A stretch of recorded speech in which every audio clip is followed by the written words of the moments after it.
Well, guys, I believe this is the solar panel that I ordered from Missouri Wind and Solar.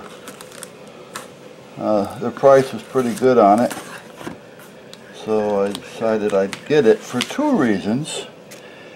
If you remember right, I was talking about how I had a problem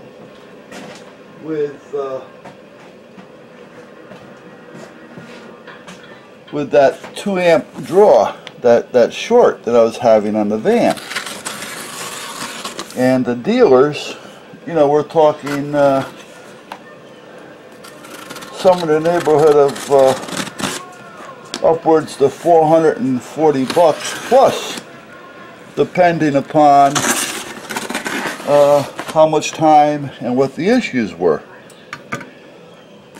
So I was talking to my wife about it, and I said, listen, I don't really want to just cover up the problem, but I don't feel like spending that kind of money right now on something that we don't really know what it may or may not be. I mean, because you know, I still wanted to try to figure it out. Now, yes, it was a short. It would kill the battery about every 15 hours. I have the secondary battery in there to jump start it if I need it. Yes, it was an issue, but I was kind of also hoping to see if something would go wrong and it would kind of steer us in some type of direction. So I was figuring on what I would do is buy this small 2 amp, I think it's 35 watt, it's about 2 amp solar panel, and I was just going to affix it to the roof of the vehicle because it's a 2003. So yes, it's an old vehicle, but in years. However, it's only got like 90,000, 80,000 miles on it. You know, it's got very low miles and it's in really good shape. So the interior, all the seats, you know, everything works. It's got the dual air conditioners. I mean, it's a good van, all-wheel drive, doesn't burn any oil, it runs good. So, you know, I mean, I don't foresee getting rid of it, but one, am I going to need an all-wheel drive vehicle if we end up in Florida? I don't think so, because I only get about 14 miles to a gallon with it, so that's the only downer, because it's 4-wheel drive all the time. So that may give me a reason to think about selling it. But you know, I'm thinking, you know what, temporarily, and I'm not one for just makeshifting or getting things to work. I'd rather have it done right. But I want to decide as to what we're actually going to do. So I decided I was going to buy this. I would adhesive it down to the roof of the van, tie it into the dome light, the wiring. It would trickle charge my battery at the rate that the battery is losing its amperage. So it would be perfect. And it would get me by. So it was kind of like a makeshift get me by. However, I think I told you that the other day I was coming home and I got a few blocks from the house and my battery light came on, nice and bright, and my gauge, because I have a light and a gauge, the gauge dropped right down to 0. So I'm thinking, oh, what the hell is that? You know, there was no indication of anything going wrong or anything being wrong with the excuse me, with the alternator, because it was always charging. So I didn't see, you know, any reason, but I'm thinking, well, I didn't hear a serpentine belt break. You know, usually if something breaks like a belt, you hear it, you know, banging something. I didn't hear any pulleys squealing or, you know, like they were, you know, seizing up or anything. So I'm really beginning to wonder here, you know, what the problem may be. Hold on, I want to be careful when I do this. So I'm kind of trying to think about okay, so it was only 2 blocks from the house. So I pull in the driveway, shut it off, turn it back on, thinking, well, maybe it was just something stupid. Because every now and then the low gas or the low fuel thing will come on, you know, and if I turn it off and turn it on, it goes where it belongs. But anyway, make a long story short, it was on a Sunday. And if I told you this story, I apologize. I get a hold of Chris across the street. He came over on his day that he really spends time with his family, and well, actually he told me to drop it off at his house. I drove it across the street, which is up the driveway over there across the street, and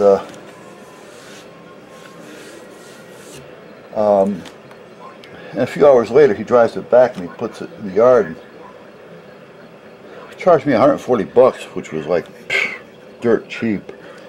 A new alternator. The alternator, he gave me the receipt, was like $112, and he charged me like $28 to put it on. I thought, you know, come on, Chris, I've got to make something. You know, and he kind of walks away from me. If he doesn't want it, he doesn't want it. So, but anyway, I said to him, I said, Chris, I says, any chance of that being one of the problems with the short that I was having?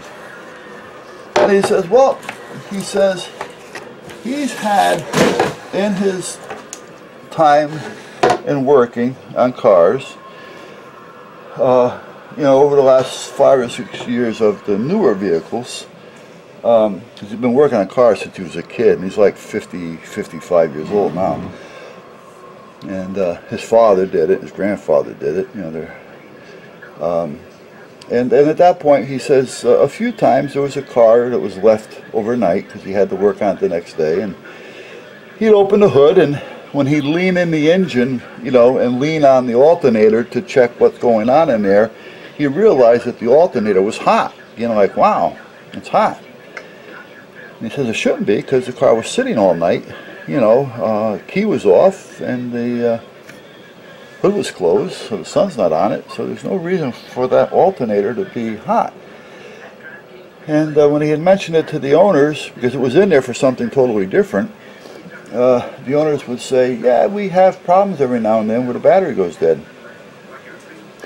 So he says he's not going to say yes or no, but he is going to say it's a possibility.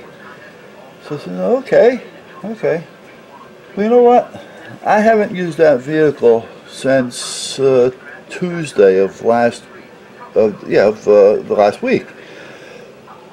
I think I did a video when I had to drive to the doctor, but I came home and I parked it, and I had a real rough weekend.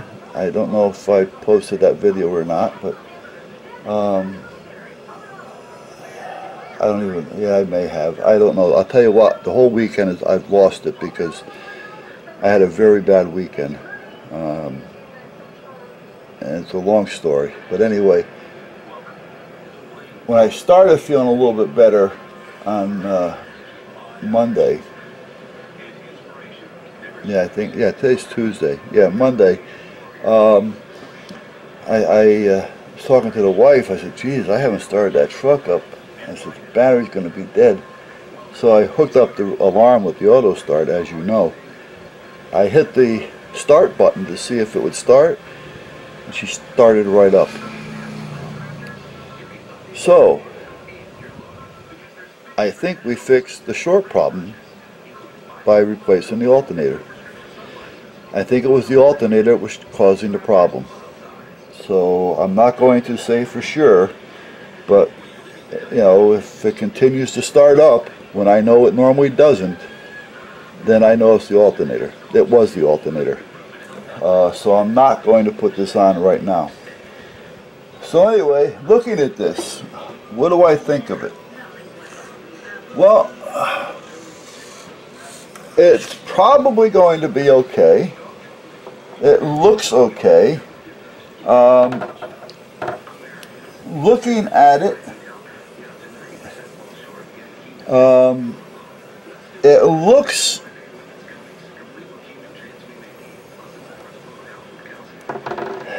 looks homemade. I mean, it doesn't, it's professionally put together, all right? Let's put it that way. But if you look at it up close, you can see, let me turn this around so I can see, so I can kind of get the glare off there and show you a little bit. Not all the solder joints are right on the money. I'm not knocking it until I try it. I'm just letting you know what I feel. And there's the different colors, the blends. All right, that could be just a different run of product. You know, you can see here, I think, or hope you can see it. Like with each section, you can see they put a piece of some type of clear plastic over it, and then they impregnated it or covered the whole thing after that, so it's covered okay. It seems to be okay. There is a blem right here. Let me see if I can get the light off it so you can see what I'm talking about. And like I say, a little bit different in color. There's a few little imperfections. Now, what I see should not have anything to do with the way that it works. All right, and that's basically what the main thing is, how it works. Because the price was right. So, you know, for what we price, I remember right, I think it cost $62. I'm not positive. Let me check real quick here.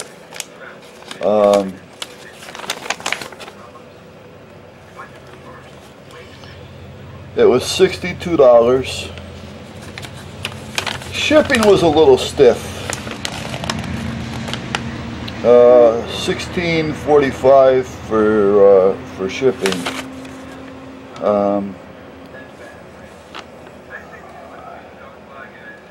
I think that's a little stiff. I mean, it is coming from Missouri, but anyway, we'll see. Like I say, I'm not going to say or knock it. For the price, and if it works, it's good.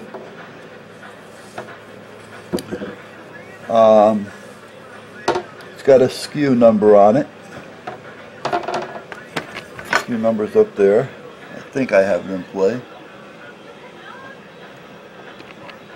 Hello. Yeah. Okay. Now, let me get a towel, because I want to turn this over. Hold on a minute.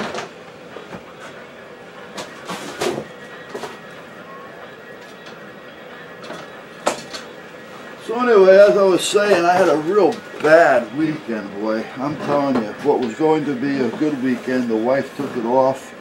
She took off Friday to give herself a long 4-day weekend.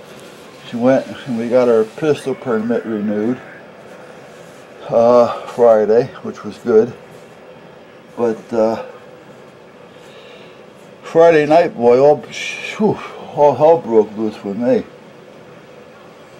But we'll see what happens. Okay, we do have a problem with the clip is broke. Now it's just hopefully the pin that I can put back in. But again, that should have been checked. That didn't happen in shipping, believe me. Alright, and it's got paint or glue or something on it. That should have been not sent to me until it was fixed. That should have been repaired. Alright, that was not a shipping issue. That was all back in here, and they had it packed very well.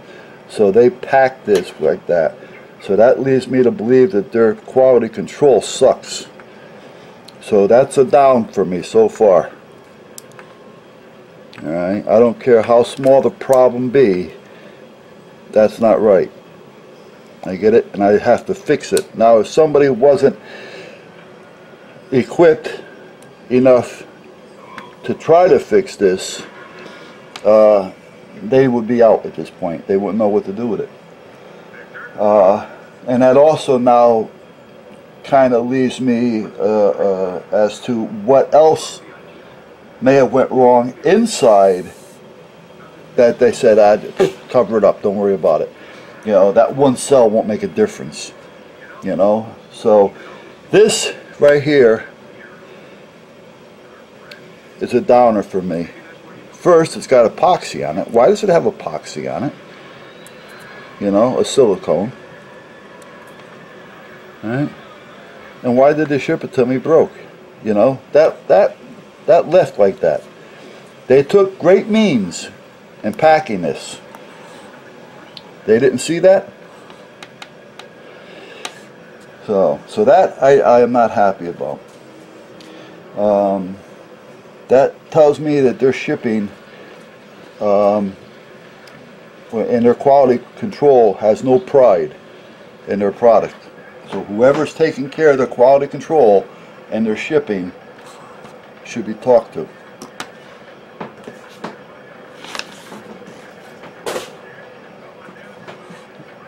It's something as small as that would stop me from thinking of buying from them again.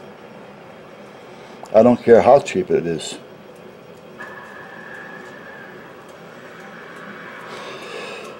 So let me see if I can take care of that and fix that. I don't want to have to replace it. I can, but that means I've got to waste money and out of my inventory to fix something that I shouldn't have to fix. And my time. Just like their time is valuable to them, my time is valuable to me. If I wanted to send this back to them and get it repaired, alright, I would want them to pay the shipping both ways and repair it. So what's that worth to them? You follow me? Time is money, regardless on whose side it is. Time is money. So this is now costing me money because it's costing me time. Time that I can be doing something else. So at that point, that's where I'm at. I am on the wire at this point as to if I like this or not, or if I feel comfortable with buying another one from them or not, because of this. And the way that was, now you just see me straighten it out before, but that was twisted around so much so that what you couldn't notice that before you shipped it. Their quality control couldn't notice that. The company they may have bought it from, its quality control, couldn't notice that. But they should get back to them and tell them, listen, if this is going to happen, we're not buying from you. The customer, regardless of who it is, should not have to deal with something like this. Like I say, it's hopefully an easy fix. It's bent. I'm going to have to take it all apart completely and bend it back in, and then I'm going to have to get that in there and peen it over again. So, but anyway, that's where I'm at. So let me get this off and get back to you. Alright, I was just talking with a Michael at Missouri Wind and Solar, and he's trying to be somewhat helpful. He looked up the number, and I told him how I just received it and how the packaging was okay, and there was no problems with the packaging, that I actually filmed the packaging and opening it. When I turned it over, this is what I ended up seeing. Whoops. Well, now it just fell apart completely. But anyway, I had asked him, you know, what we're going to do here, and I says, because I can see three alternatives. One of them is him calling for a pickup and me sending it back, them repairing it and sending it back to me, which is going to take at least 3 weeks for that turnaround to happen.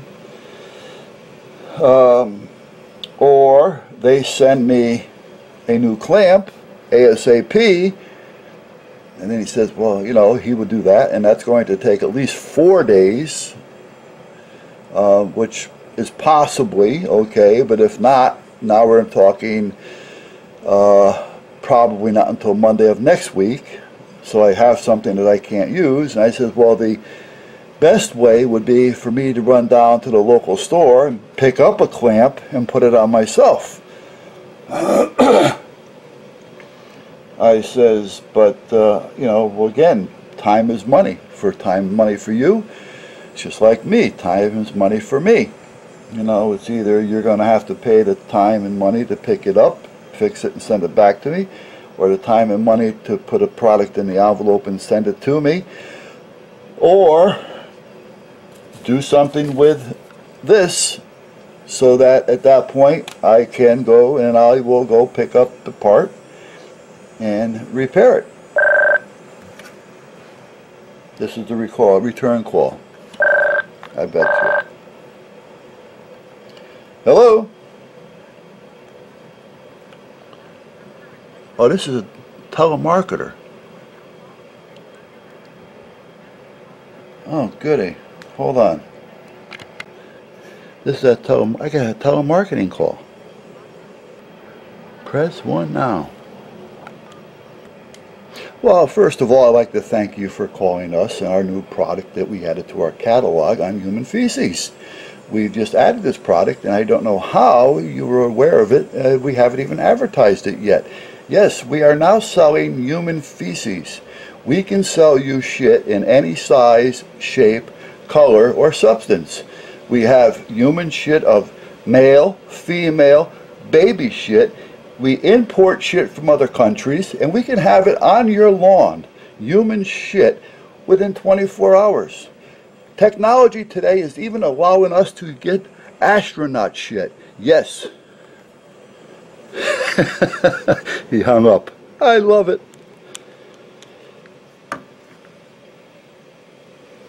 So anyway, before I got interrupted by that little telemarketer call,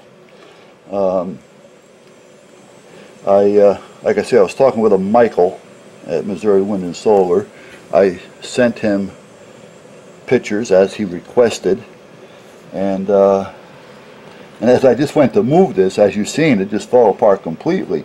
And again, I don't know how something that was in the shape that it was in until just now actually got by any part of quality control. I mean, well, it's just making it easier for me to take it apart. That's all there is to it. Now the thing is, I don't know if I can repair this. I'm sure I can maybe get it straight enough. I just don't know if I'm going to be able to peen this over enough to catch, if there's enough on it. Because here they give you a little bit more. This one here doesn't seem to be the same length, so I may not be able to get enough peen on it, you know, the peen over the edge. So anyway, I'm waiting for Michael to call me. I'll be back. Oh, I forgot to turn it on. I'm sorry. They called me back, and that was Michael at Missouri Wind and Solar. He said, the manager said, get a hold of the shipper. Well, he got back to me just now and said that Jeff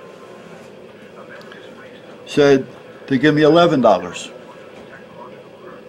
And I said, well, I thank you, and tell Jeff I thank him for stepping up to the plate. I says, but I only requested $10, and that's all I really need. That's all I feel that's justified for me to pick up the part and repair it. I can do it, you know, and I don't need the 11. So I appreciate it, though. I'll take the 10. I'll be happy, and continue to do business. And that's how we left it. So Jeff stepped up to the plate. So if you have any issues, I guess you have to make sure that Jeff gets a hold of the complaint. And as long as the complaint is justified, Jeff will step up to the plate. And I appreciate that. Thank you, Jeff. Now, nothing to do with that. However, I am going to say, opening packages, it's almost a must nowadays. Any package, to record you opening the package. From the original tape, from the time you picked it up at the doorstep, the package. Show the package to make sure that you're showing there's no damage to the package. Alright? Because if there's damage to the package, well then it's justifiably so that it could be the shipper's problem. Alright? And then they have to step up to the plate. But you want to make sure, I mean, there's so much going on out there today with the internet sales. And there's so many loopholes for everybody to get through. If I call the shipper, they're going to say, well, it's not us. Go back to the buyer, the seller, the this one, the that one. And that's what's going to happen. If you have it on film, they can't argue with you. And everybody nowadays is buying on the internet. So you have to do this. If it takes a half an hour video to do it, open it. If it's a piece of electronics, if it's a computer, if it takes you a half an hour to open that, don't open it all up and explain everything to everybody what's going on inside the box. You're not opening it up for that. You're opening it up for your own safety, your own guarantee. Open the computer, get it opened, get it plugged in, get it turned on, and work it for a little bit. Check your keys, check your volume, check it out. If it takes a half an hour, save it. If something happens within the next half hour or so, or the next day, and you have no warranty on it, you know, and they blame it on something else, or if it came in bad, you know, you have something, you know. The unboxing sometimes is nice when, well, okay, you open it up and you say, well, this is the manual. Yeah, oh, I like the look at the packaging. Oh, isn't that wonderful? You know. Oh, look at the bubble wrap. Oh, look how great a bubble wrap is. Oh, look at the warranty card. You know. Yeah. If you're gonna open it up and show the product. You know. So, but anyway, guys. Jeff stepped up to the plate. Thanks a lot.